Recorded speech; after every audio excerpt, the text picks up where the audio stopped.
Let's pray for just a moment. Heavenly Father, we thank you for your grace and your love and your control and your plan. And Lord, we really wish and want for that to be passed on to our children so that they can learn how to trust you more.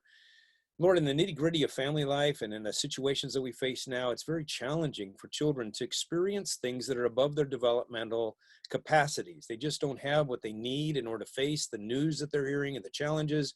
And so it's difficult for them, Father. And so I'm asking, Lord, that you'd give these parents wisdom and these church leaders wisdom as they proceed to help the children that they care for to be able to manage their internal heart. Give us wisdom as we talk about today, Lord, in Jesus' name, amen. We are going to have a question and answer time at the end, so please save your questions until that time and we'll address them. You have in your Zoom controls, so the participant window and the chat window where you can interact should you want to do that. I know that some of you are here because you're interested as leaders in becoming a coach with us at the National Center for Biblical Parenting in our Biblical Parenting Coaching Program. And this is an opportunity for you to see how we approach a particular problem. I'm glad you're here. I welcome you. And I hope that you'd be interested in the next training that's coming up. I know that some of you are here because you are interested in maybe being coached, and I've trained over 200 coaches to work with parents, and so we have people that can work with you one-on-one. You'll see how we work with people by watching this video and this meeting and being a part of it, so that will help you as we're going forward. Also, this dialogue that we're having about anxiety is continuing in thrivingkidsconnection.com.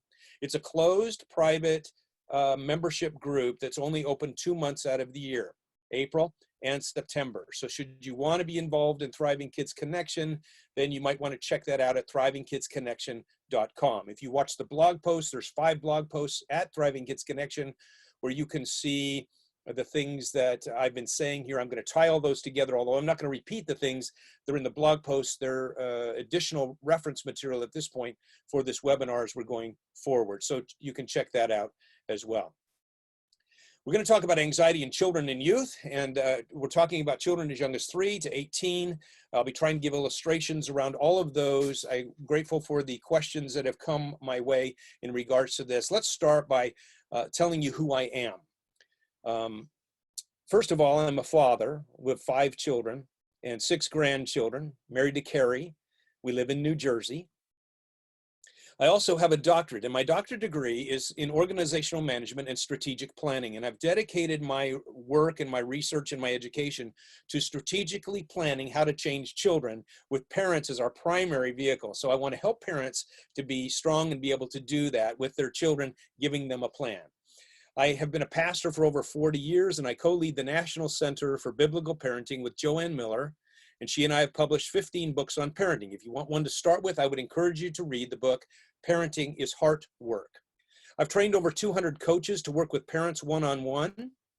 And I also work one-on-one individually with families all over on the phone using technology. So one of my clients right now is in Canada, another one is in France.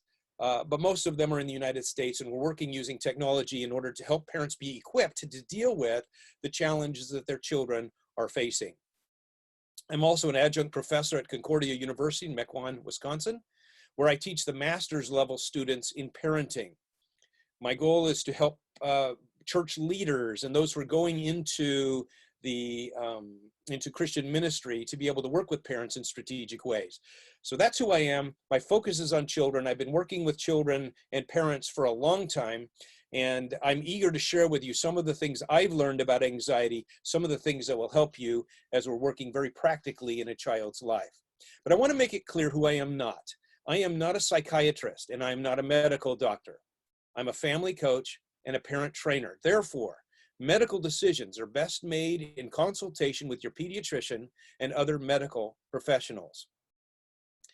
Along with that, I want us to make one very important statement that as a parent, you need to know your limitations. If your child's experiencing suicidal thoughts, you need to get help immediately. Self-harm can accompany things like anxiety, which can lead to depression. And so if you're seeing any of those things, you want to get help with those things right away and take action and not wait.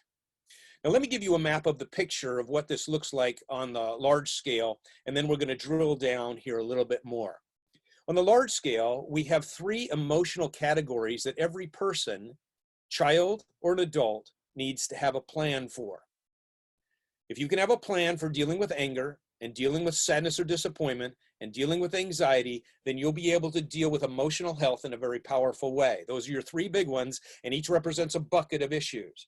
But if we look at all of those from a biblical perspective, we can see three words that'll help us greatly with them. Those are the words, let it go. Now, wouldn't it be nice if we could just say those words and everything would be fine? But it doesn't happen that way, because letting it go is complicated. It's difficult. It's challenging. When we're working with something like anger, we're letting go of this idea that it's not fair, or that we've been hurt. And so we let go of the anger in regards to that hurt. Or we're dealing with letting it go with sadness. We're dealing with the disappointment and things we value that we've lost. So letting it go is an important part of dealing with that. And when it comes to anxiety, then we also want to deal with this idea of letting it go. So we're going to spend some time zeroing in on anxiety and trying to help children deal with their specific challenges that they face. Before we do, let me show you more of the map. Maybe someday we'll do a whole webinar on the anger and the sadness. We're going to zero in on anxiety, but before we step out and deal with the anxiety, let me say that if someone works heavily on the anger management, it opens them up to be able to love more effectively. And one of the tools for that is forgiveness, of course. But when that happens, love is the thing that grows and can help a person greatly. When we're working with sadness and a parent is able to help a child work with that, or even an adult, then joy is the result.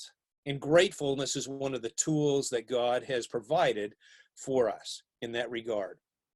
And thirdly, when we're dealing with anxiety, we really want to experience peace. We're going to talk more about what that looks like, because that's what you want for a child. You want that child to experience that peace, and it's so frustrating for us as parents sometimes. We really want to give our children something, and it's hard for us to do that. And prayer is one of the tools. We'll talk about that, but along with a number of other tools to help children deal with anxiety. So let's talk about anxiety in particular for a moment. And I want to make some statements about it. First of all, anxiety is a good emotion. Let's start there. Anxiety is the thing that helps us get something done. We know we have to get our to-do list done. We have to get gas in the car. So as the needle's going down, you're feeling more anxious until you get gas in the car. It's a good thing. Anxiety prompts us to be more thorough and to get done the details so that we're doing it well. Anxiety helps us deal with something we've done wrong because we feel anxious. If a child has stolen something, then it's likely they will feel anxious about that until they make it right. That anxiety is a good anxiety that prompts them to make something right. So anxiety is basically a good emotion, but it can get out of control. So I'm going to use the term anxiety primarily today to talk about the fact that anxiety is out of control. How do you know when it's crossed the line? You know it's crossed the line when the person, in this case the child, is unable to enjoy life. They can't get things done. They become unfunctional or dysfunctional in their daily life. When that's taking place, then the anxiety has crossed the line. It's becoming overwhelming, and that's when it turns into a problem. We have to realize in this area of anxiety that it's often a lifelong challenge. And so the work that you do with a child at age 5 and 6 in their fear of a dog, for example, is not just to get over the hump, it's to build life skills for the rest of their lives. Because likely when they turn 8 years old, when they hit that abstract thinking as opposed to concrete thinking, then they'll have some more challenges as their brain is developing. When they hit the pre-adolescent years and their body's changing, they're likely to experience some anxiety there as well. When teenagers are engaged in all of the activities of teen life, anxiety is often part of that. So we must realize that wherever our child is right now, we are not just getting over some hump. We are building life skills, and we want to help our child to move forward. The other thing I want to say here about anxiety is that it's complicated. I want to say that now because some of the things I'm going to say, when we get down to the nitty-gritty of practical ideas, some of the practical ideas you might say, oh, that doesn't work. Well, it's complicated. I'm going to throw out a lot of ideas in hopes that you will be able to grab hold of some things that will help you in your relationship. So the practical ideas, please don't view them as simplistic solutions, but only pieces that can contribute to the complicated nature of anxiety in a child's life. I know that some of you have rather low-key issues you're trying to get over the next month until we get back into some structure. Others of you are experiencing some rather difficult challenges with a child who has some general anxiety that they feel all the time. And so we're going to try to speak to all of that as we move forward. I want to talk about the difference between first aid and wellness, because when you signed up for this, I titled it First Aid Kit for Anxiety. And I want to give you a lot of first aid ideas, but it's going to be much more than that. I want to go beyond first aid to wellness. Imagine that you were at the park walking around and you passed out and you fainted. You would have immediate first aid. People would come around, you'd be taken to the emergency department of your hospital where they would do the first initial workup to find out what's wrong. That's all the first aid that's necessary in order to get you back to some sense of being balanced or in control so that you can go forward. But usually when you leave the emergency department, the physician or the nurse will say to you, here's your script that you need to take to your cardiologist, or you need to take to your primary, and you need to get some help there because you want to go deeper. And we want to look at anxiety on both of those levels, because when you go to your cardiologist, he might say, well, I think what we're going to need here is more exercise and more physical therapy in a particular area. So what we have then are the deeper issues that contribute to wellness. I want to share with you first aid ideas that you can use in an emergency when there's been a crisis, that if a tornado goes through your community, that has happened recently, then there may be some anxiety. You need to get over the hump. If there's a virus that's come through and it's creating a problem in our community, we need to help our children be able to deal with. There's first aid issues that we can embrace. If there's a loss of someone or a trauma in a child's life, they get into a car accident, we need to do the first aid. So you need to know that. But then we also want to go deeper, and we want to go into the wellness side of things in order to help children change. So I want to refer to this in terms of episodes versus emotion, these episodes versus emotional wellness or health. You might have an episode with a child where the child's having a bad day. That's an episode. Or the episode might last a month as we're getting over a virus problem and trying to return to normal. Episodes take place in a child's life. And I want you to know how to deal with episodes. We'll refer to them as episodes. But then we also want to look at emotional health and what that looks like in practical terms for children. So we'll be going into depth there as well. Now let's go to the first aid ideas. I just want to run through these because what I wanted to do was go through the scriptures that have a lot to say about anxiety. And if you want to help children overcome some of their challenges in the moment, right now, here's some things you can do and some scriptures that will guide you along that path. These slides, by the way, will be available to you where you find the video afterwards so that you can access these slides on your own. But I want to encourage you to consider these things because, and I want to remind you that things we do in first aid are different than the things we do in wellness. So some of the things we might do on the spot right now might be different when we start implementing things. I'll talk about a little bit of that as we go forward here. One, we want to remain calm and model composure, and here's why. When there's an emotional episode in a room by anyone, other people feel it. We're emotionally connected. So that same thing happens with children. If a parent is feeling anxious and demonstrating that anxiety, a child can also feel anxious.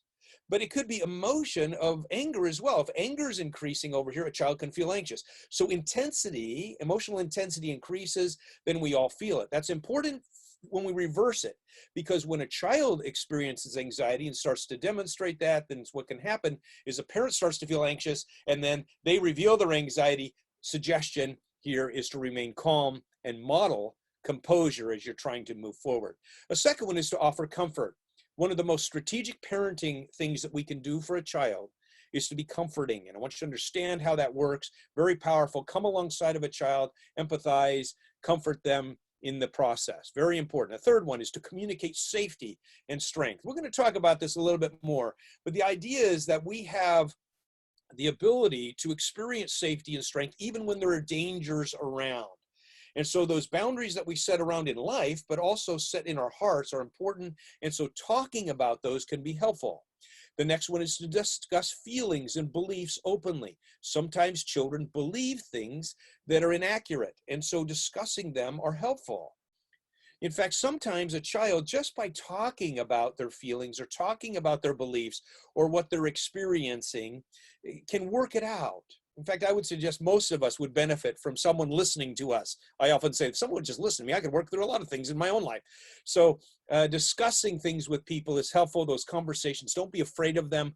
They often can be productive. Another thing that we do is sometimes we distract people with activities and ideas. So we distract our children and sometimes we have to do that in order to help them. So we say, come on, let's go over and do this.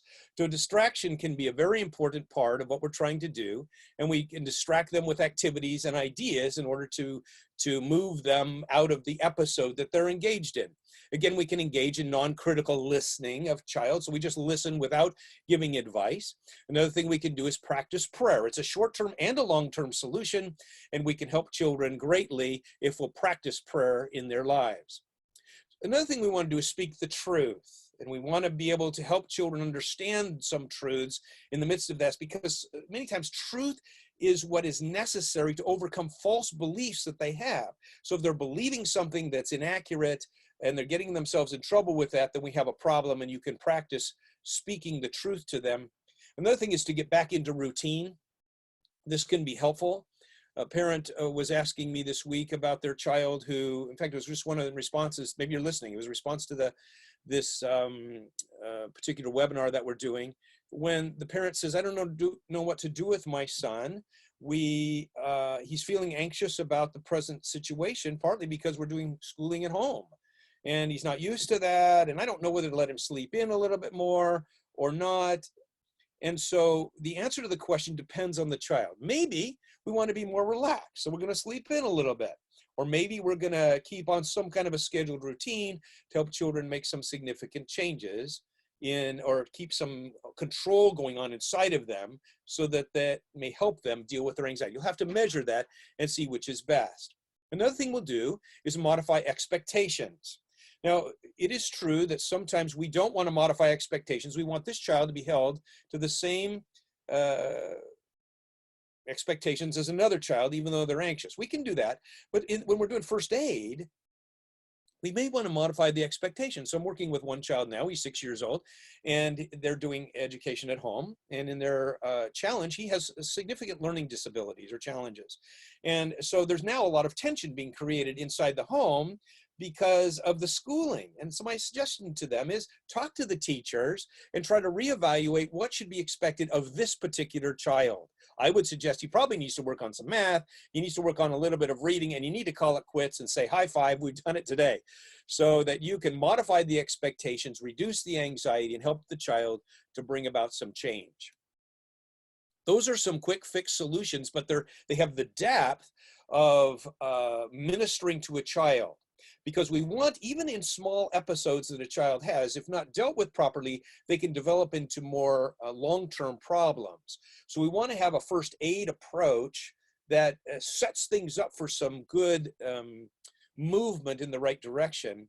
And we want the child to then become stable so that we can do the deeper work. But don't just leave the first aid and say, okay, we'll solve that problem, because most of the time, an episode is an indicator of some deeper work that the child needs inside of their hearts. So note the comment at the bottom. Remember that emotional first aid is different than emotional wellness. Usually anxiety episodes are an indication of a deeper heart need.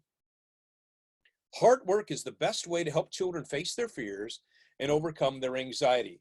So what I want to do is I want to show you a little bit more now about the bigger picture, not just the first aid picture, But let's go into emotional wellness and understand a little bit more about where anxiety comes from and how we can bring about major changes and significant changes in the life of a child.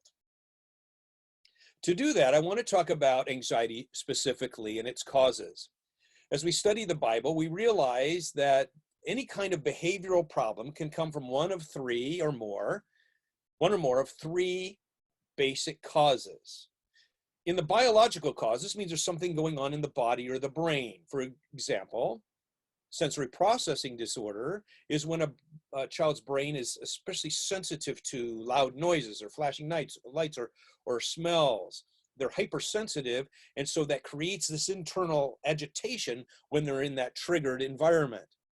Also, a child might experience some chemical prompting. If a child who's a teenager has started smoking, it may be because they feel anxious that they started smoking, but certainly smoking creates anxiety in people.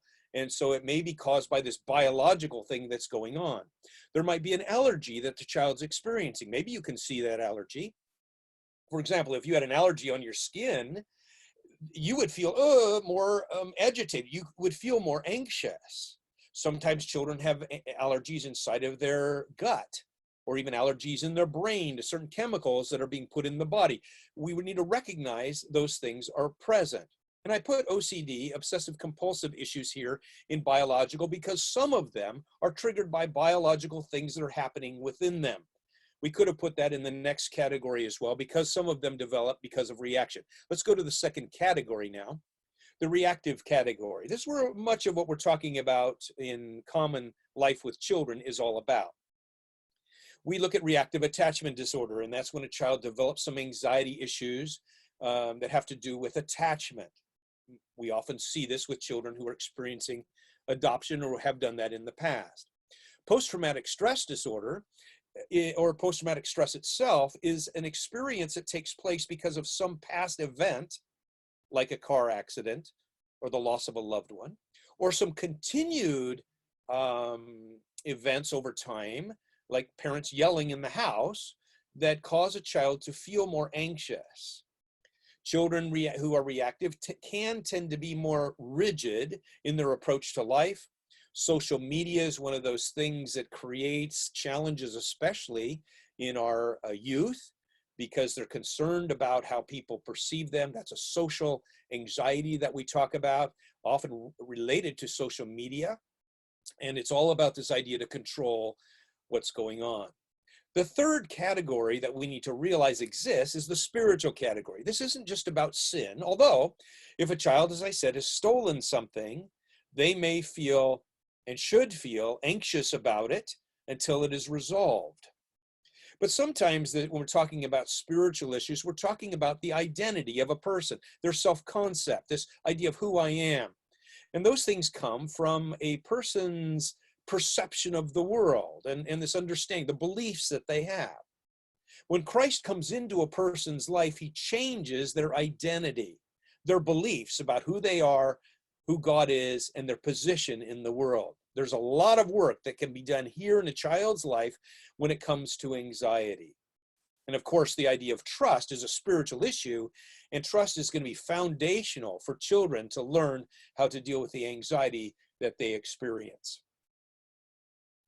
Let me share with you, before I go here, let me remind you that although we compartmentalize these things, they are woven together in a child's life. Rarely is it just one of these things that we're seeing now. A child who has a sensory processing issue, for example, may get anxious and respond with a desire to control or yell or be angry. That's a reactive pattern they developed, and then they're going to get corrected, and then they're starting to develop an identity issue that they're a troublemaker or something. So these are woven together, and it's important for us to take a holistic approach when dealing with anxiety in order to help children make a significant change in their lives.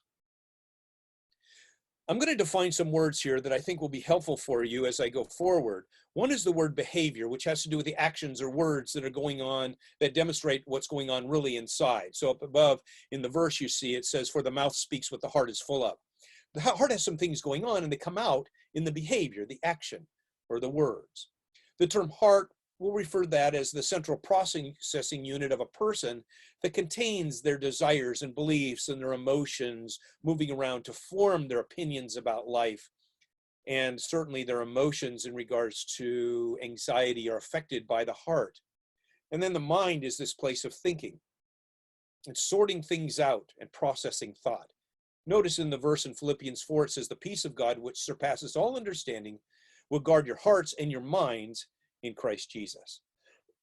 So we need to understand here that there's some terms we're using that we're going to describe, and I want to kind of lay these out on a diagram. If we were to be able to somehow test the behavior heart issue in a child, we might come up with a graph like this, a three-dimensional graph that demonstrates the episodes, as we've talked about them, that are coming up out of the outside. A child's yelling, running around, or the child's crying because they're sad about something, or the child's being controlling or demanding. Those are the episodes we see in the behavior.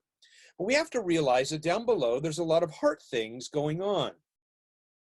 And if we just take an approach that deals with behavior, and we don't address the heart, we're missing out on the long-term strength and benefit that a child needs.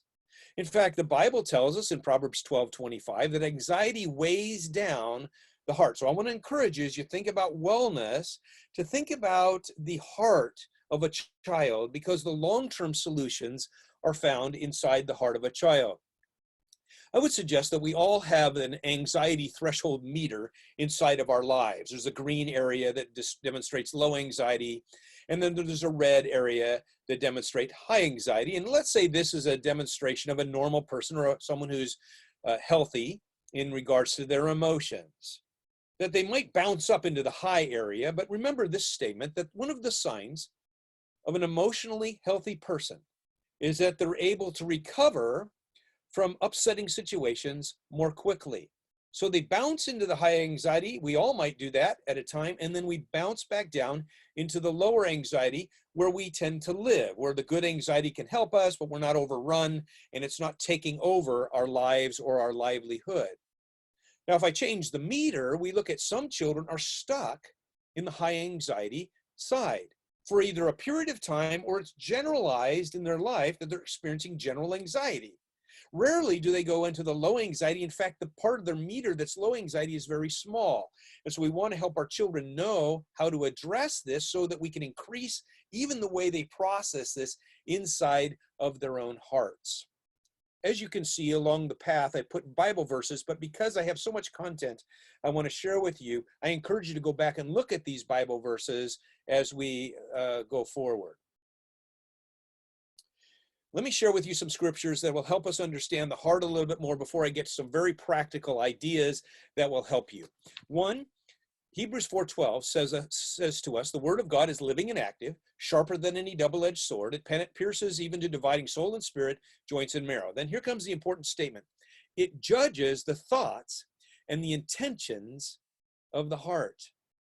It's those thoughts in the heart that we really want to challenge and help our children address if we're going to deal with this toward wellness and help our children be successful in the long term.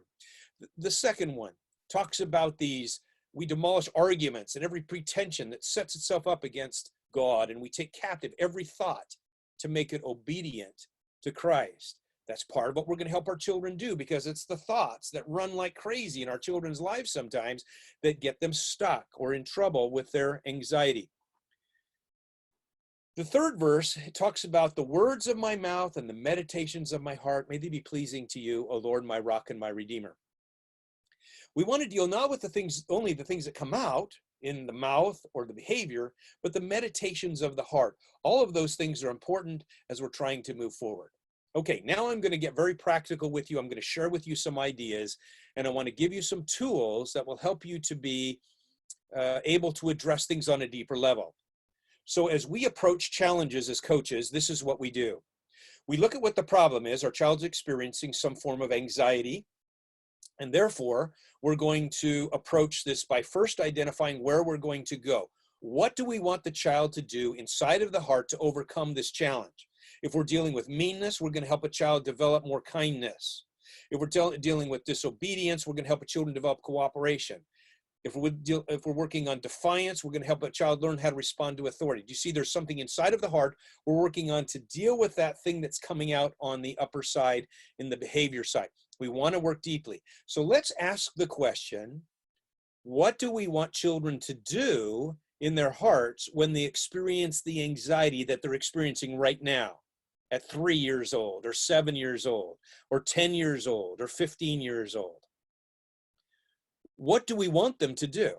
I'm going to give you a list of 7 things in a moment, and I've just taken these 7. There's probably more, but by illustration, I want to look at these 7 things. But before I do, I want you to see that these are targets, because once we identify the target, then we can move along toward that target with strategy. So let's look at these things. These are ideas. Now, not all of these 7 ideas are going to be appropriate for you in that immediate moment. So you're going to have to choose which one or more of these you're going to use in order to help a child move in a particular direction. The question we're asking is at the top. What do we want to equip the child to do? Not just now, but the second question is, what life skills does this child need in order to develop emotional wellness now and for the future? So let me give you some ideas and some practical stories from the lives of people. These are all, there's scriptures that will guide you in all of these that I want to encourage you to look up at your convenience at a later time. But let me go over some of these. Let's talk about letting it go. It is a life skill that any of us need. My daughter's 10 years old and is crying a lot of the day because she's afraid that she's going to lose me, her mother, to the virus. That's a really challenging place for a child. And of course, for a parent to watch a child in that kind of agony is very difficult. And any form of anxiety in a child's life is so painful for a parent to watch. What does this child need to do? Well, the reality is that she's obsessed with the potential, the possibilities. There's dangers that exist all around, but she needs to learn how to live within the peace that she can right now in her life. So the mom can have a meeting with her, and you're going to see a pattern over time here of our approach, but we're going to have a meeting. Mom's going to say something like this: honey, I really love you. I know you love me, and we appreciate our relationship a lot. So the word relationship is the word we would describe for that sentence. Now, you got to understand, honey, if you hold on to the possibility of danger, then you're going to lose the joy that you could have now. So one of the things you're going to have to do is let go of it so it can go back out to where it should be in the danger category and not living with you every day in your life. So we're sharing a meeting with her because what we want to do is I want to help you to be able to enjoy the moment now. That's what we call visioning. Why we're talking about this. Visioning is a powerful tool that God uses with us. We're using it with the child. Now we want to choose an activity. And we might say, I'll tell you what we want to do. You know, there's a lot of anxiety going around in life right now, and some people are managing it better than others. And I think we could learn a lot by doing some things. Let's do this. Let's choose about 10 people. Let's interview them. And here's the question we want to ask them. We can call them up. We can email them. We can Skype with them. We can ask grandma. We can ask your friend. We can ask a teacher. We can ask anyone. But let's ask this question. What do you do with your anxious thoughts so that they don't drive you crazy? Let's just ask that question. So together they go on this pilgrimage to change the focus, to let things go, to find out what other people are doing. It's an idea. It's just one idea of many that could be part of your large plan that you're using to move a child from one place to another. The goal is to let it go. How are we going to get there? You can do all kinds of activities to move a child in a direction. But here's the beautiful thing. It's these activities and these ideas that start to change a child and start to move them into a place of emotional wellness in their lives. Letting it go is just one idea. Let's go to another skill, life skill that we want children to develop, and that is to increase tolerance and resilience. I worked with a 12-year-old boy who had a 15-year-old brother with ADHD. And the parents were working with the older brother, but he's still very irritating. And the 12-year-old is the one we're going to focus on on now, because he gets very anxious with the chaos that's created by his brother, and then he reacts with anger and tries to control the situation. So his problem is that he is just really anxious when his brother's creating chaos. It's a real struggle for him to be able to do that. So one of the things that this boy needs is if he could develop more tolerance in his life of chaos, it would help him to be able to deal with the anxiety that he's experiencing in that situation. So we put that out as a target out there, and we try to move forward toward it. And so we're going to talk about how can we be more tolerant. Maybe you could play a game with yourself when your brother's being chaotic. Say, okay, how long can I live with this before I have to walk out of the room, or something along that line. One of the illustrations they used was to take a smoke detector down and put it on the table and talk about tolerance in a smoke detector. When the smoke a little bit gets in there, nothing goes off. But if you put a lot of smoke in there from a match, then what happens is it emits this loud sound. It makes anybody anxious to listen to it, but it's very loud. And that's what's going on in your heart. What I want to do, son, is I want to help you increase your tolerance level so that you can deal with the challenge that you're facing. Now, notice this child's anxiety was different than another child's anxiety. And so we chose a target and we were moving toward it to help that child move forward. Let's go to a third illustration. And we're going to use this idea of developing a plan and then exposure to the child's challenges. We'll take a 6-year-old boy who's afraid of the dark. Dad says, I send him out to the garage, even during the day, but the garage is dark, and so he has a hard time going out and getting me something. Or at night, when I ask him to go out and get some wood from the wood pile, he doesn't go out and do that because he's afraid of the dark. Now, so Dad has a meeting with him and says this after our interaction. He says to his son, son, I know that you don't feel good about this fear that you have of the dark, and I know that you would feel better if you could conquer that.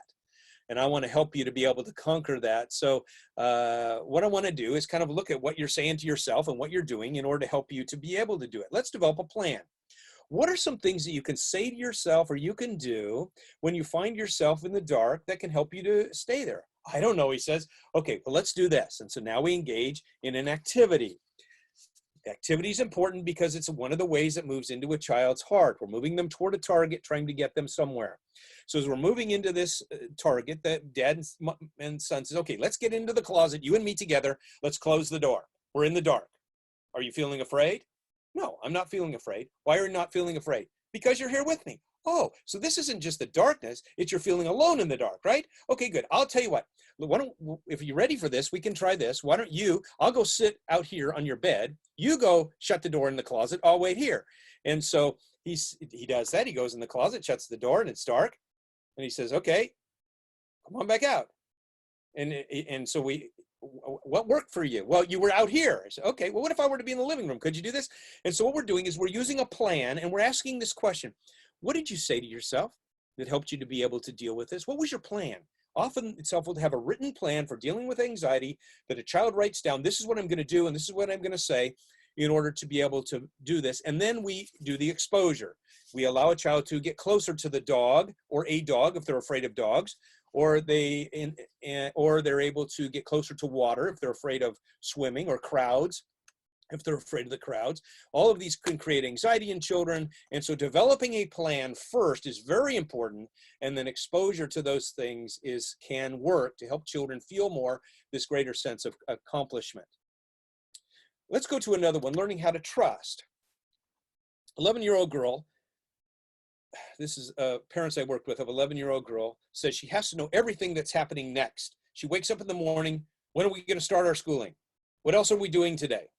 And so it's just driving things crazy because the girl's continually coming back and saying, what's going to happen next? What are we having for dinner? And so on. And so mom had a meeting with her daughter after we talked, and she says, look, in order for you to enjoy life in the present, you can't be looking out for the future. You've got to be able to enjoy the present. And so I want to help you to be able to do that. And so we're going to do an activity, and it's going to involve trust. I want you to trust me that I have a plan for today, and that you don't need to know the whole plan in order to experience joy right now. Because what's going on now is, in order for you to have peace right now, you have to know what's happening next. Let's see if you can have peace without knowing what's next. And let's try to practice this. So mom takes on this coaching attitude and transferring responsibility to the child to help the child be able to develop a plan, work the plan in order to develop more trust. So here's what I want to do, and very specific things. One is I want you to try to come to me less often and ask me what we're going to do.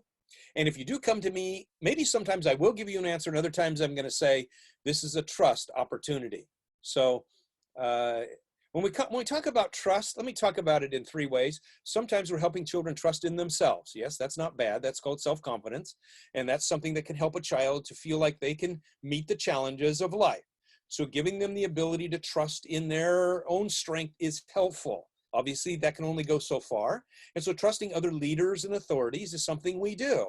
So we trust the authorities in the community who set up plans for us, and we abide by them out of trust that they know more than we do, and we're going in a direction.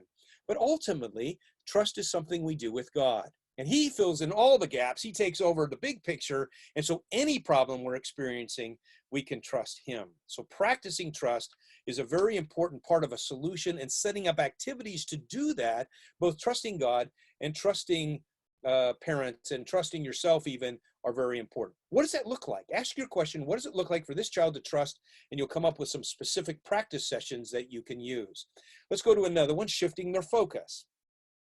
The 17-year-old girl is crippled because she's at the end of high school and all the end of high school things, and she's getting into the college experience. That is, she doesn't know quite what's going to happen. And so she isn't eating well, she isn't sleeping well, she's biting her nails, and is continually online trying to learn more and figure out something. She's treating her parents unkindly and reacting to them with defiance and anger continually. It's really bothering her, and mom says, I feel really bad for her. I don't know what to do. This is an example of anxiety being good, but it goes beyond what it should. She should be working on and thinking about what comes next and schooling and so on, but it's gone too far. So what she needs to do is she needs to be able to compartmentalize her work that she's doing for school and then be able to shift into this other activity, to shift her thinking. So what they did was they created for her and with her, they created a right thinking journal. And it's taken off of this passage in Philippians chapter 4, verses 6 to 8, the verses that are there, which say in a passage about anxiety, whatever's true, whatever's right, whatever's noble, and so on, think on these things. What does it mean? What does noble mean or just mean? So let's create a journal and take time every day to write down, because that's going to help her shift her thinking. This journal idea allows her to shift her focus from what she's worrying about to what she needs to think about inside of her heart to obtain the peace. And this is God's idea, demonstrated in Philippians chapter 4, that she can do. To create a right thinking journal would be helpful for her that she can work on each day. Let's go to a next one. Take small steps of risk and to celebrate wins. A 7-year-old boy who's very delightful, mom says, but he tends to be shy, lacks self-confidence, and gets anxious when he has to try new things. He goes to his homeschool co-op and doesn't participate in the class, even though he has good ideas. If the teacher calls on him, then he looks petrified. Mom says he often doesn't want to go to the co-op because he's afraid that he'll be called upon or asked to do something. He's concerned about what others will think of him. So this is a social and performance anxiety that this child's feeling at 7 years old. So and mom had a meeting with the child and says, son, you're doing well in a number of different areas. I really can see that I like the way you're taking care of the dog. You're being kind to your brother. But one thing that we can work on here that's going to be really helpful, and I want to challenge you in, is this idea of your class at school. I want to ask you to take a small risk every day when you go to co-op, and let's see if you can be successful with that risk. Maybe it's just greeting the teacher when you come in on that day. A small step of risk. Can you do that? And let's celebrate the win on that. And so they started doing that. Here's the interesting thing that happened. It connected with this child. It wasn't the activity, but the activity opened up the window in the child's heart. He started doing these activities, these small risks, and in 2 months, he had decided, when the teacher asked who wants to do an oral report on something, he volunteered to do this oral report. Mom was shocked that he was going to stand up in front of the class and do this oral report, but he did, and he was successful in doing it. So here's an opportunity to take small steps of risk and celebrate wins. It's a great solution that you might try. And lastly, another idea, just to throw out ideas for you, is to practice peace and self-control. 14-year-old girl was anxious about what her friends think about her on social media. She's obsessed with her phone, always checking her likes and her posts. She believes that people don't like her and tends to isolate and rely on social media for the gauge of her self-worth. She's mistreating her mom and her dad in the process. So in this case, parents used firmness. It's a very important tool. They used firmness to bring about change. They took away her cell phone for a period of time. They limited cell phone use for her at night and at meal times and during family times, so she didn't have access to her phone.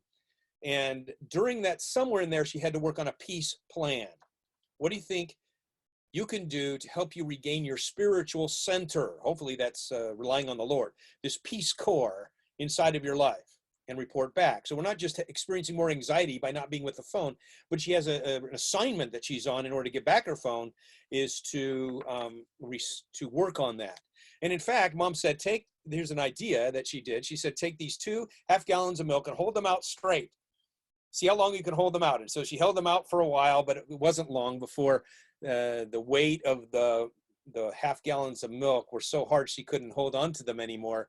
And it became this practical parable or illustration of, that's why we keep milk in the refrigerator, not carrying it around all the time. The same thing's true with our own peace. Yes, there are risks out there in the world, but there's this place in the middle that we can enjoy life now, and God can do some big things inside of our hearts and our lives.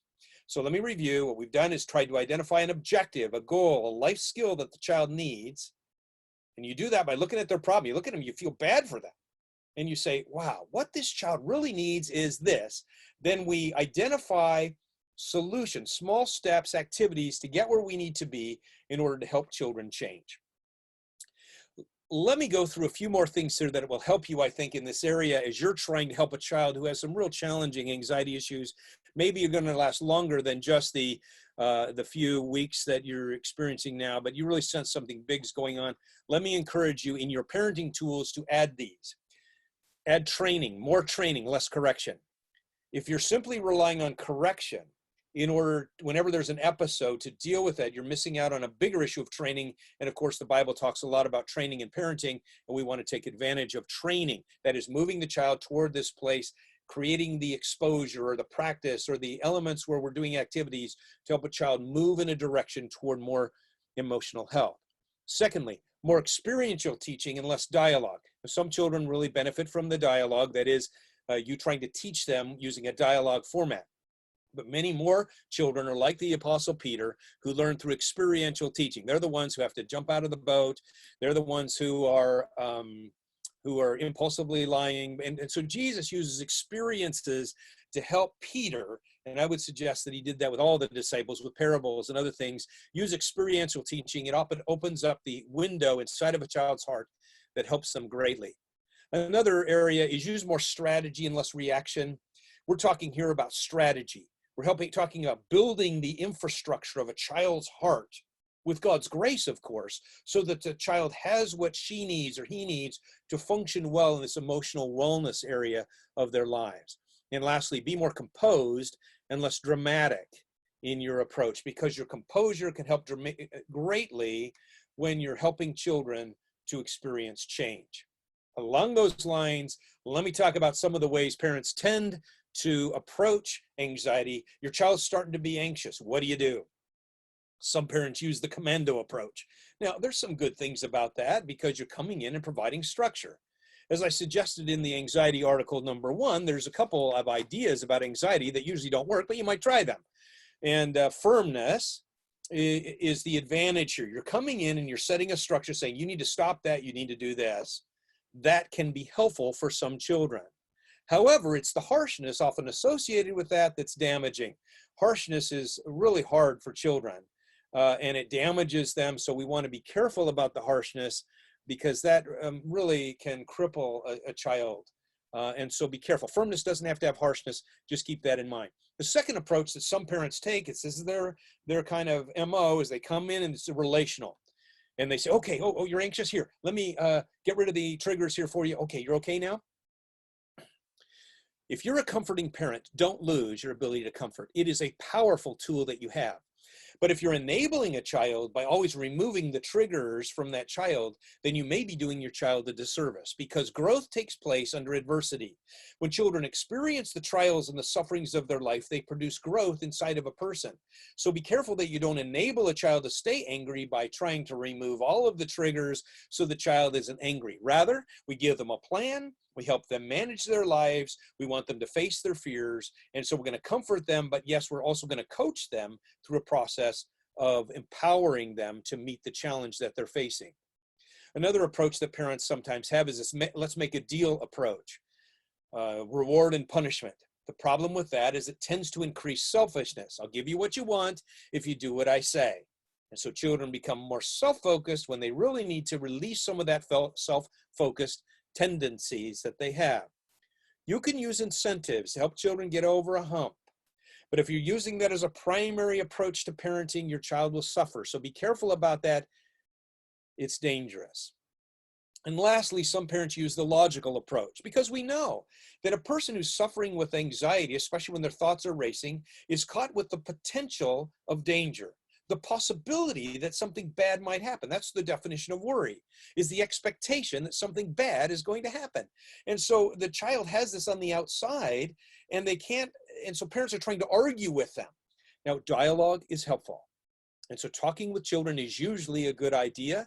When it crosses the line and it starts to argue, you don't want to be a part of that because a child who's arguing with you is entrenching themselves in their own position. So you want to be careful of that because it can endanger your child. Just be careful about the approach that you're taking as you're working with your child. Let me give you an overview of what the Biblical Parenting Coaching Program looks like. You can take these 7 tools and implement them, and each one of them represents buckets. The first 3 tools, visioning, relationship, and coaching, are relational tools that are helping a child kind of experience something through relationship. You're coaching a child towards success. You're giving them a vision for something that's better. You're using your own relationship to come alongside of them and just enhance that. Those are all great tools. Each one of them have all kinds of resources within them that can strengthen a child's heart and actually bring about heart change. Teaching is in the middle. That's where we're giving children new information so they can understand things that will help them in the midst of the challenge they're facing.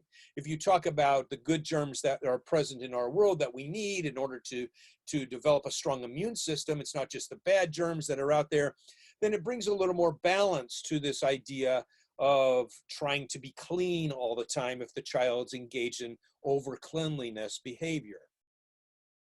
Teaching is an important component of anything. Teaching about anxiety, about peace, about potential danger, and how we live within the midst of that. That's all teaching. Now, then we go to firmness and transferring responsibility. Firmness is setting up the structures that children need. We're not going to do this. We are going to do this. And so we're firm. That firmness is important.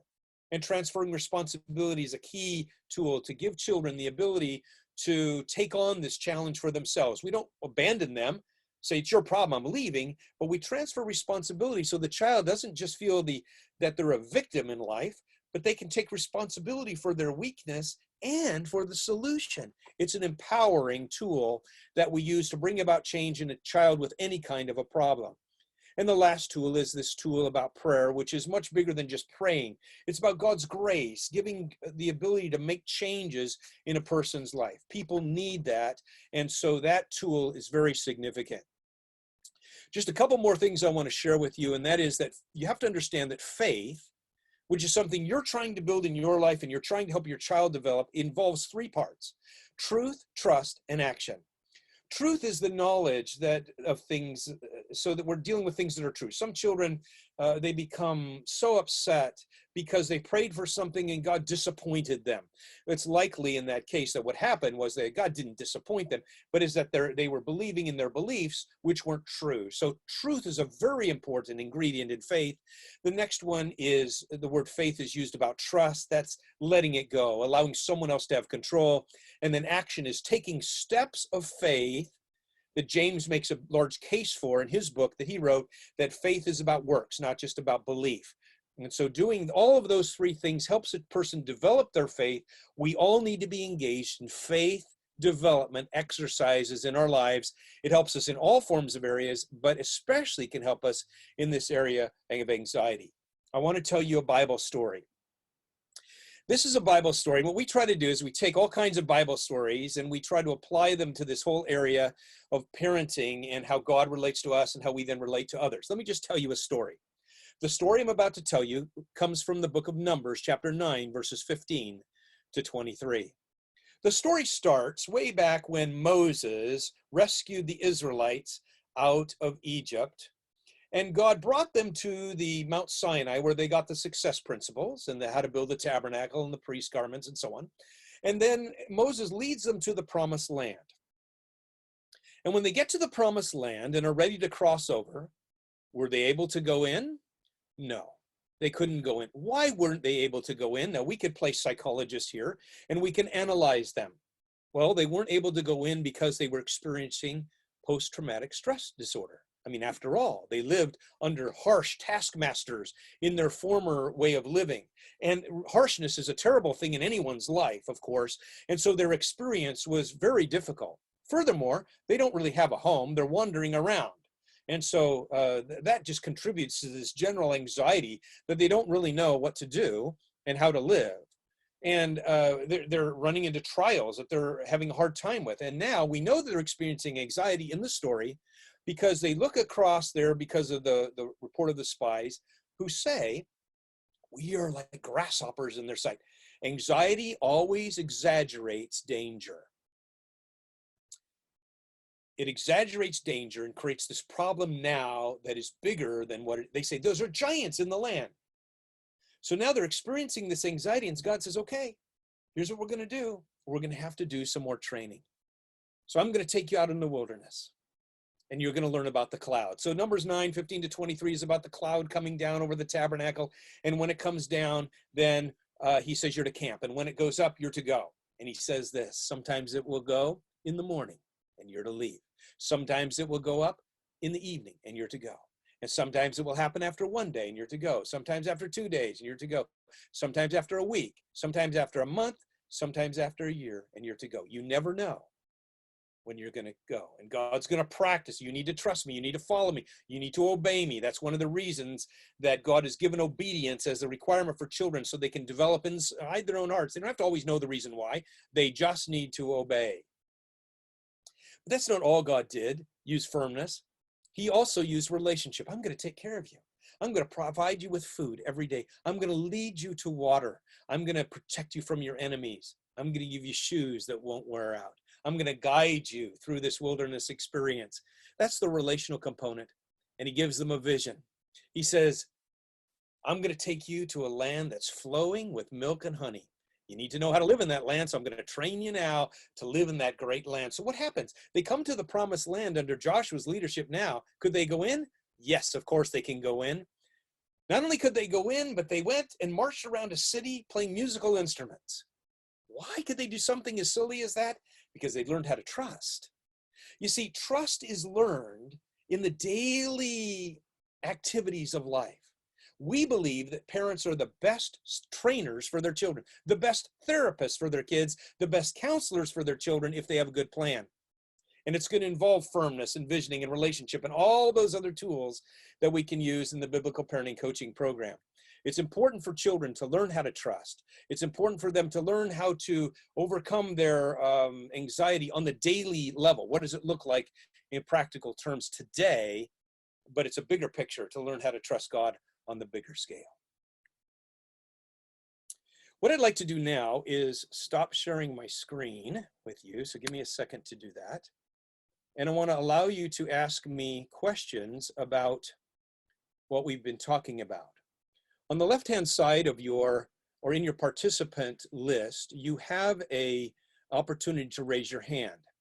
What that will do is allow me to release your microphone so that you can ask a question. We have over 100 people on this webinar right now. And so I want to allow you to ask questions, and this will give you an opportunity to tell me what's going on in your family, and that'll give me further opportunity to address specifics, maybe give you some ideas about how you can move forward with your specific situation. Again, I'm going to give answers that are on the technique level now that might help you, I think, and I don't want that to appear to be simplistic, because anxiety is a complicated problem in the life of anyone.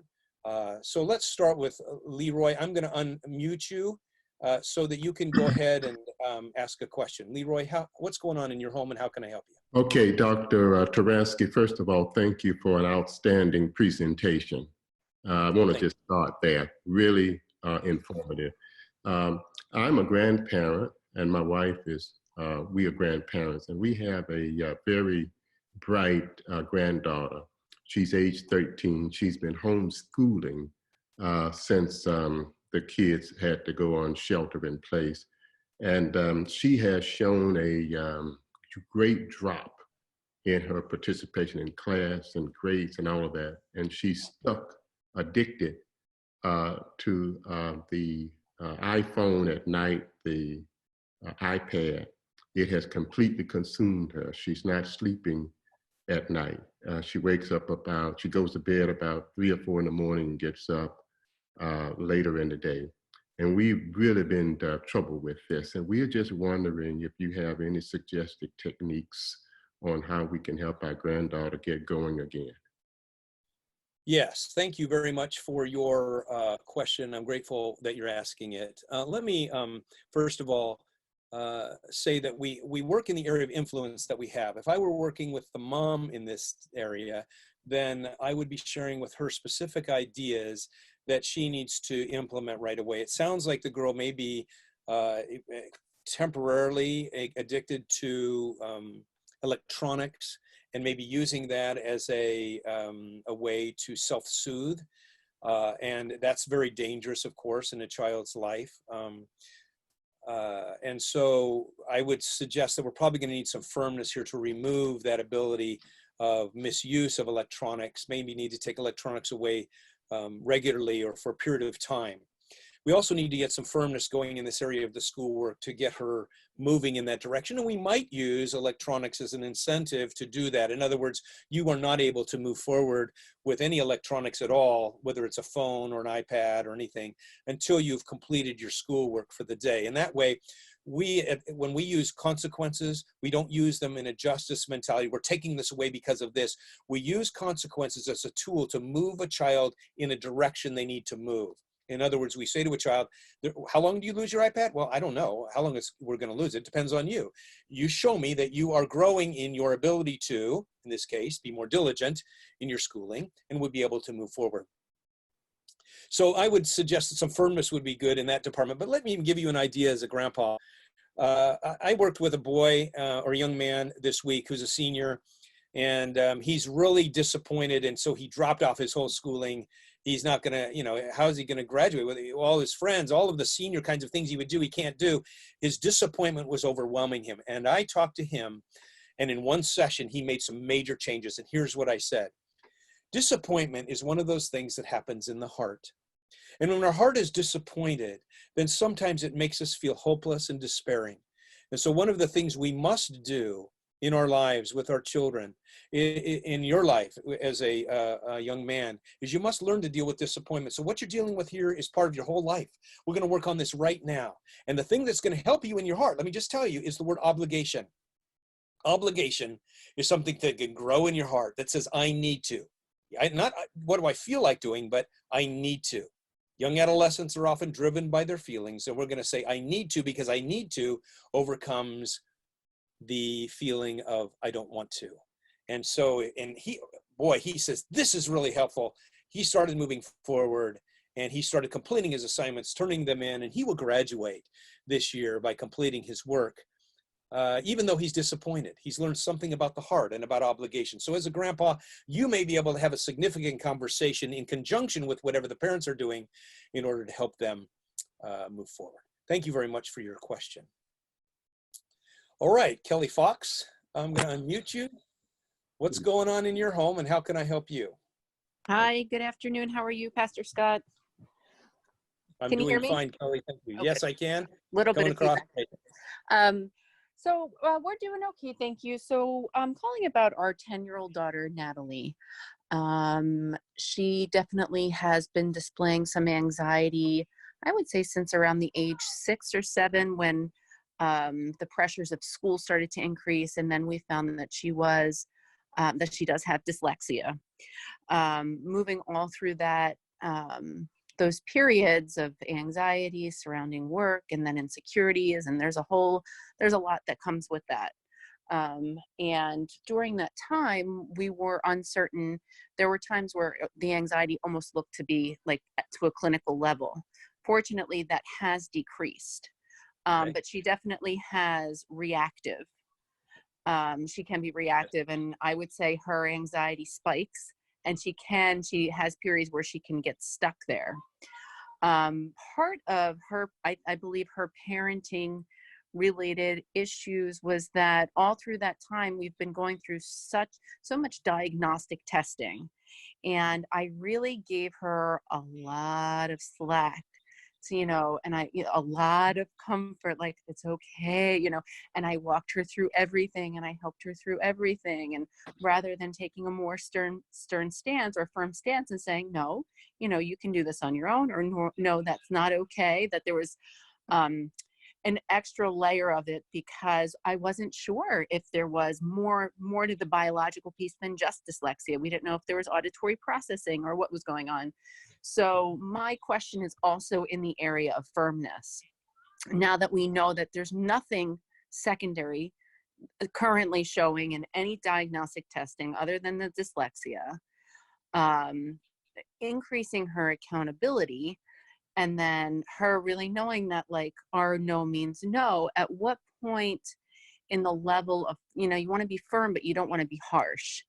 And is it ever okay to raise your voice? Is it ever, like, what exactly does it mean to rebuke or rebuke sharply? Does that mean that you raise your voice, you raise your tone, and you just stay in control? Or where do you kind of, yeah. Okay. All right. Let me try to speak to what you're saying. I understand. And partly it sounds what you're saying is she responds to the, if you do raise your voice, she may respond to that. And so you're wondering, is that okay sometimes? And I would say that it's not, I wouldn't want to say we never raise our voices with children, but I would say that generally speaking, let's use some other tools that can be really helpful. And I would encourage you to work on some structures. And so since you used her name, Natalie, I'm going to speak to Natalie in case she hears this at some point. I'm encourage other people, don't use kids' names at this point. But Natalie, let me say this. If you're working on some specific challenges of anxiety at some point in your life, then your parents are going to help you greatly to be able to set some structures in place. So I'm going to encourage your parents to do some things for you that I think will help you in some powerful ways, and you'll feel better inside. You'll be able to manage life.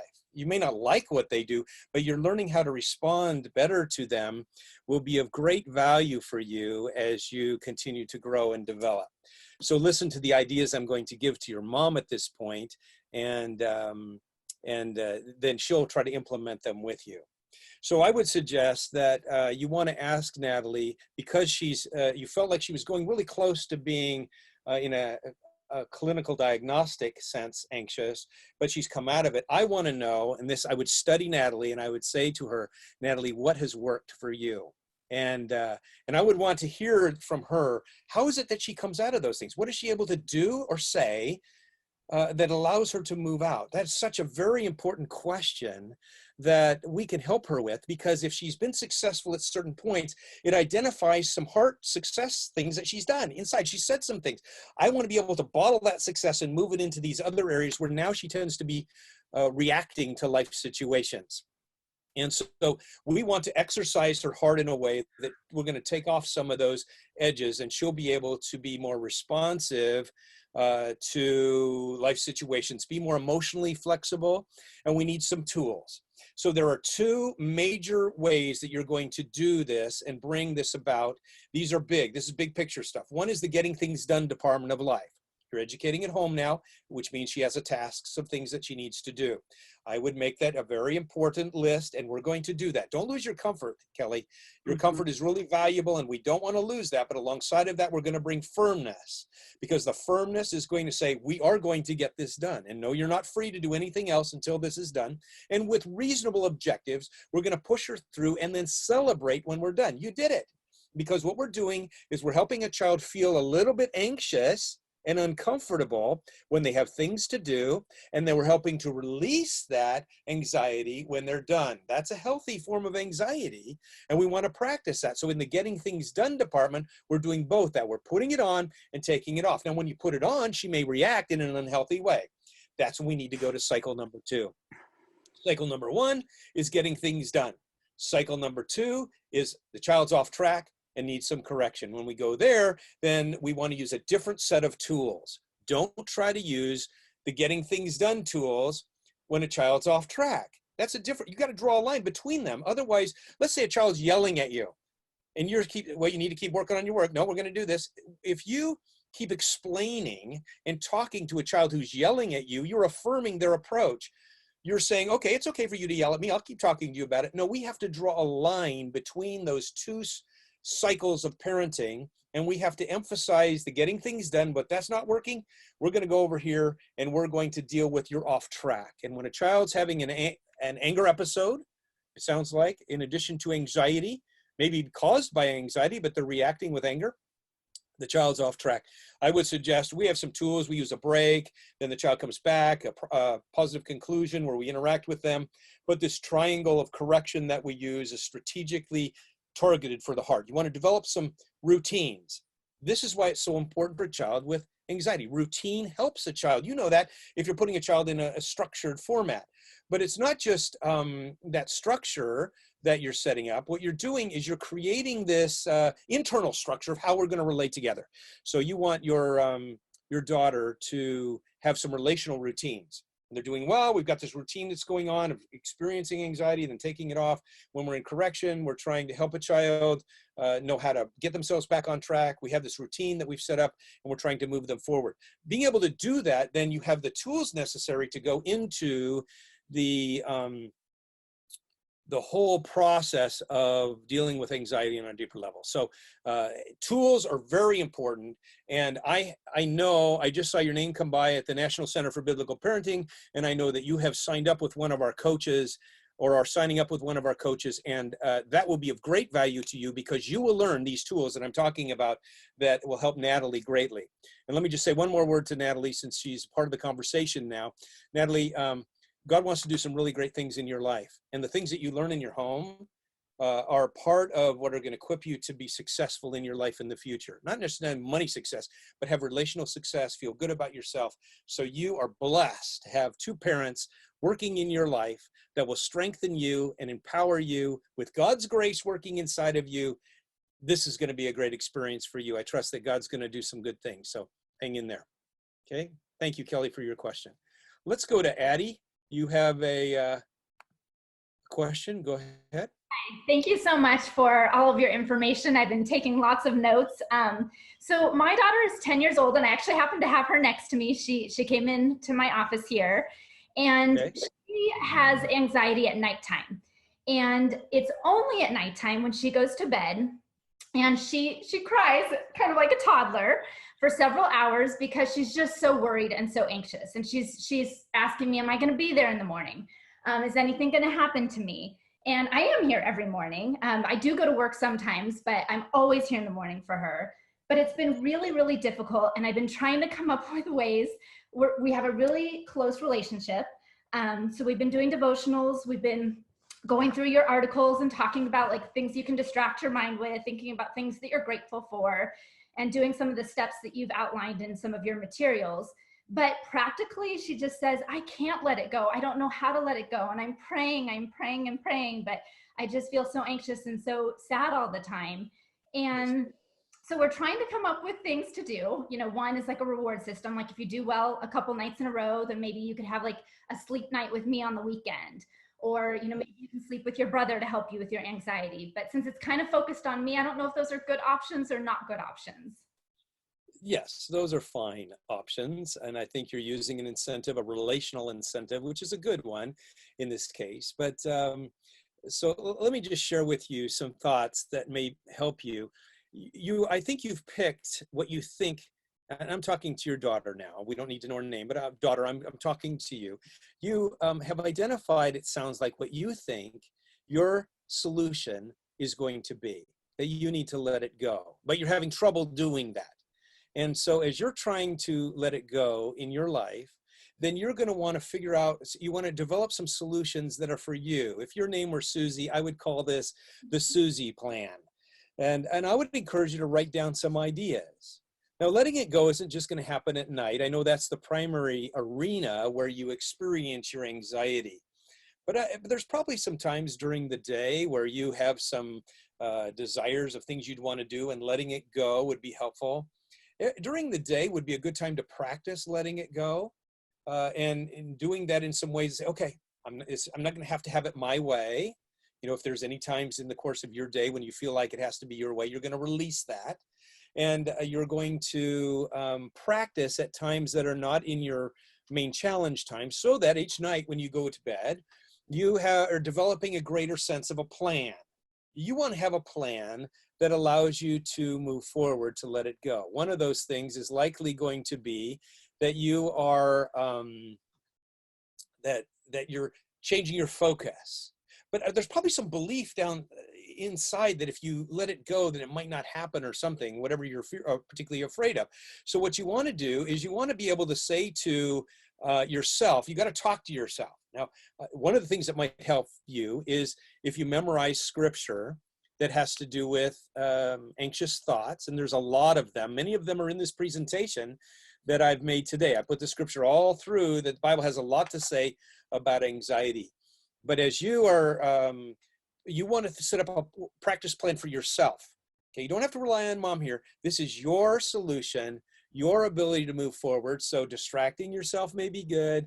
Maybe just releasing it to the Lord through prayer. I find that children have an amazing ability to pray. And that's why Jesus said, as an example, here, I'm going to put this child here. You need to become like children if you want to enter the kingdom of heaven, because you as a child have assets that some of us adults don't have. So you can practice your prayer life in those moments when you're feeling most anxious. A lot of this is the ability to trust and to realize that God is big and he's in control and he's your daddy and he loves you and cares for you. And so as you do that, God will expand your ability to be able to work and care for other people in addition to yourself. So there's probably other people you're going to find who get anxious at night. It's a common problem, but as you're growing in your development, God is going to do some powerful things in your life and you're going to experience some good things. Now, maybe tonight when you go to bed, you'll have a little bit more success. And if that's good, you want to celebrate that. You're moving in a direction. You're going to have to find out what works for you in particular. But taking scripture and memorizing them and reading them, maybe listening to worship music can help you at night as you're going to bed. Those things are all preparing your mind so that your mind is set to be able to experience your sleep. Your sleep is very important, and you want to be able to benefit from it greatly. And so the way you go to sleep and how you go to sleep is important. So I'm really grateful that you have a mom who's caring for you and working with you in some great ways. And I'm sure she'll have some additional ideas that may come to bear as a result of listening to all of this and may contribute to your advancement as well. Watch for solutions to take place, little ones, make progress, and great things can happen. Thank you very much for asking that question. Let's go to Tammy. I'm unmuted you, Tammy. Hey, okay, so I have a son, he's 5, and he has really bad anxiety when it comes to doing new things or trying new things or swimming. So like he will get himself so worked up that he'll make himself throw up. We've tried several different things. Like last summer I did a placebo effect, basically gave him a Band-Aid and said it was a bravery badge and it helps him be brave. And that helps a little, but it doesn't solve the overall issue. And I'm just looking for maybe some ideas of some other things we can do for a long-term, solution. Let me ask you, Tammy, when you say swimming is a problem in particular, does he know how to swim or is he learning how to swim? Where is he in the swim cycle here? Okay, so he's in swimming lessons, and when he's at swimming lessons, he does okay. But like when we go to like our friend, my sister's pool, that's when he has anxiety. Okay. And so it's just a new pool. It's different, and it's the newness of it is what gets him anxious. Okay, so that's just an example of the new things. When anything's new, he has a hard time with newness, and that makes him feel uncomfortable. Right. Yeah, and so I understand what you're saying. Change is difficult with children, and this idea of the new, experiencing something new can create anxiety. It can create anxiety for an adult too. And so that's why it's helpful to work on it now. It sounds like we really want him to develop some self-confidence. This is one of those areas when we talk about trust. I talked about relying on 3 different things. Maybe the spiritual trust in the Lord can help him at this point. But part of this looks to me like a self-confidence kind of an issue that you want him to experience. And I would suggest that we want to, let's see, first of all, if he's ever successful at a new thing, even kind of looks like a new thing, and he does it well, you want to find out what he did internally that helped him be successful. So what did you do? What did you say to yourself that helped you? And then he might say, I don't know. And so you tell him, I think you said, I really want this, so I'm going to overcome my fears of this, or feeling worried. Instead of feeling worried, I want this thing, so I'm going to move forward. Now we're using something in the heart, which is desires, to help him overcome his sense of worry. Now you could set that up for him. You can go to the store and we say, oh, you want that pack of gum? Okay, I don't usually buy you gum, but I'll tell you what, if you want that gum, you can have it. You stand in line in front of me and you pay for it with yourself. Here's a couple dollars, and you talk to the lady and give it to her, and then you can have it. So now what we're doing is we're using desires that he has, which are inside the heart. The Bible says, delight yourself in the Lord, he will give you the desires of your heart. So we know desires are there, and we're helping that desire to overcome an emotion of anxiety. Okay, so desires overcome the emotion. And so maybe he doesn't desire swimming in the pool. So I don't know how much we can do with that, but if he desires companionship with you and you're in the pool, then he may be willing to spend some time with you, as long as we don't push it. We don't want to push him too fast, too far. But some time back, one mom said that she was at a garage sale and a girl wanted this particular thing, and she told her, I'll tell you what, if you want that, you can pay for it yourself, because this was kind of a new experience. It's confidence building. No, I don't want to do that. Okay, let's go. And the girl says, no, I'll do it. And so she took it. And because she wanted something, you see, the desires helped her overcome her fear. If you can find some things that work along that line, I wouldn't encourage a lot of reward punishment kinds of things, but some desire to overcome fear might be very helpful. And what it will do is it will start the self-confidence process to grow. Oh, I can do new things. Oh, I can take on new challenges. So we can take some steps that are developing that confidence in some positive ways. Maybe that will help your little guy be able to overcome this anxiety that he's experiencing in this particular area. Thank you very much for asking that question. So maybe we'll take a couple more questions. Patricia, let me unmute you. Go ahead, Patricia. Hi there. Can you hear me? I can. Okay. Yes. Thank you. My question is based on the slides that you put forth. I am really grateful that all of your points are rooted with biblical support, and that you provide, context and verses for how each idea is theologically rooted in the Bible. So my question is if we go away from this conversation today and are looking for a place to start with one of our kids, like, what's the best way to get started by looking at that list? I don't have that slide in front of me now, right? So I can't use an example, but so for example, I've got 4 kids. 3 of them suffer from varying degrees of anxiety, which makes us, wonder about our whole family system in terms of how anxiety is getting passed on. And we want to develop plans for each of them. And so how can we look at one of those slides, the one I think where there's 7 points or 8 points, in terms of identifying, where they're at, Sure. and move forward from this conversation that we're having with you today. All right, very good. Let me first, I'm really glad you're asking that question, because I want to address the question in part by giving you a little bit of my, how I approach the scriptures. Because I use the scriptures in different ways, and I try to always use the scriptures with integrity. Some of the scriptures that I'm using are by way of illustration, where when I talk about that risk is involved with faith, and I give you Hebrews 11, and there's a whole list of people who took risk. It's illustrations of faith. Where when I give you a passage like Philippians chapter 4, that's an instruction about how we handle this whole area of anxiety. And then when I give you other verses, some of them from the Psalms, they're verses that are describing the experience of someone who's having anxiety and how they're trusting the Lord.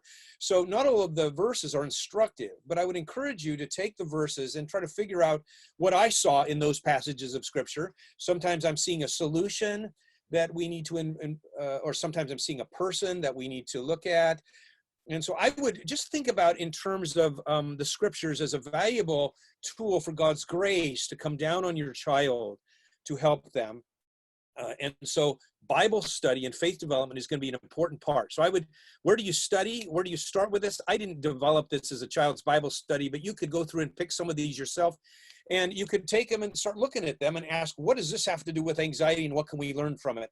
I think that would be helpful for children. In the area, but I'm going to step back now and give you the bigger picture because you're trying to look at your whole family and what's going on. As we're passing on spiritual development to our children, there are 3 ways that we do it. One is by knowledge. We give them knowledge. There are about 200 Bible stories in God's Word. Sharing the Bible stories and applications that go with them is the knowledge part. Having them memorize certain scriptures, that's part of the knowledge part. And then also talking about theology, about creation and about the heart and about who God is and who we are. Theology is information. It's all of that knowledge part of spiritual training. That's one part you want. The second part is the experiential part of the Christian life. This is when you ask your child in the morning. See, if a child says to me, God doesn't answer my prayers, what I'll say is, I think you're probably praying the wrong way.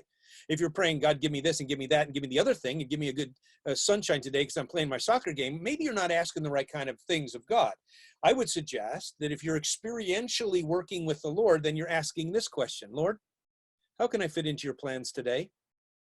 Now, if you ask that question, God will answer that, because now you're looking out for how God is orchestrating things and how you can be a part of them. You see someone who's sad and you try to help them, or you see someone who needs some other kind of guidance and you provide that or help.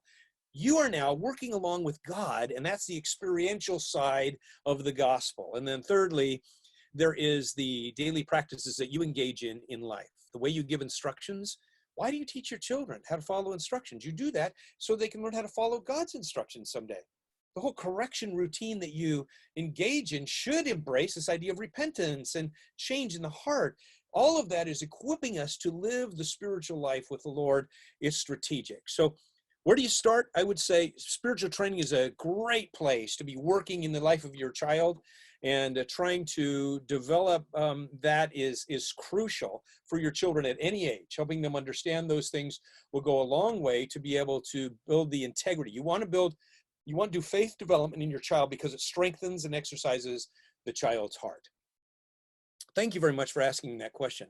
Let's take one more question, and then we'll be done here. It looks like Evangelina, you're up. And so why don't you tell me what's going on in your home and how I can help you? Evangela? Are you there? Okay, maybe we lost her. Let's go on to Kim. Kim, I'm going to unmute you. Hi, how are you? Hi, Kim. Go ahead. Thank you so much for this call. It's been very helpful. I have a 8-year-old little girl who I would say, after listening to you and kind of reflecting on just her little personality, she's definitely been characterized by anxiety from a young age. It's manifested itself in different ways.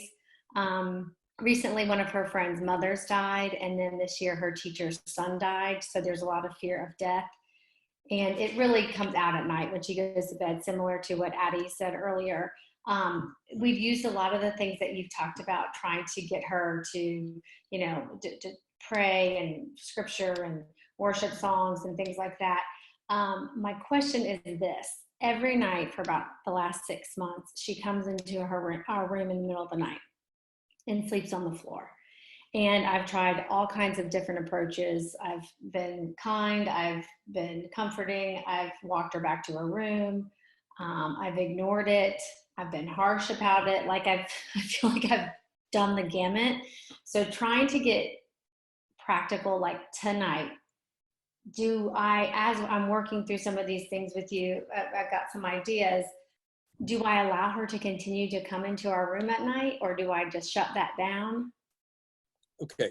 You're asking a good question. Let me try to respond to that and give you some answers. All right. First of all, there's no one right way to parent. We can parent a lot of different ways, and a child who's experienced trauma generally needs a lot of comfort. So just keep that in mind. You may not long-term have your daughter sleep on the floor or rub her back at night when she goes to sleep, but that may be really helpful for her right now, because comfort is strategic for dealing with trauma. It helps the heart to heal. And so let's not lose that in the midst of what we're trying to do. So it's very possible that you may allow her to be comforted by coming and sleeping on the floor in your room. That's perfectly acceptable approach. I want to tell you, if you feel like it's time to move away from that to something else, then I can show you how to do that. And I would suggest that you do all the things you're doing. It sounds like she's able to go to sleep okay, but it's coming into your room that's a challenge at night. That's a different problem. And when she comes up, she's not being independent in managing herself at night. And so what we're trying to do is build this quality. Remember, I told about a quality that we're moving toward? The quality that we're trying to help her develop is independence. She's already independent in a lot of different ways. She manages herself well now with her dressing herself and eating, and you used to have to do those things for her. But here's an area now where you're going to say, it seems like you're moving into another area where you're going to be able to manage yourself, and this is getting up and waking up in the middle of the night. Most of us in the world wake up in the middle of the night. Most of us put ourselves back to sleep. We don't go to our moms and get someone to put us back to sleep. And so you are growing. And now what I'm going to do right now in my approach to her is visioning and transferring responsibility. Those are two additional tools along with your firmness that may contribute to her success. So you say, honey, what I want to do is I want to help you to be a little more independent. Independence is one of those things that's going to help you to be able to manage yourself when you're feeling overwhelmed or when things aren't going well. And in the night, sometimes you wake up, and I know that sometimes you feel like, oh, I really need to go into mom's room. But other times it's just like, that's your habit. You wander in there, and I want to help you, and I want to empower you to be able to put yourself back to sleep when you wake up.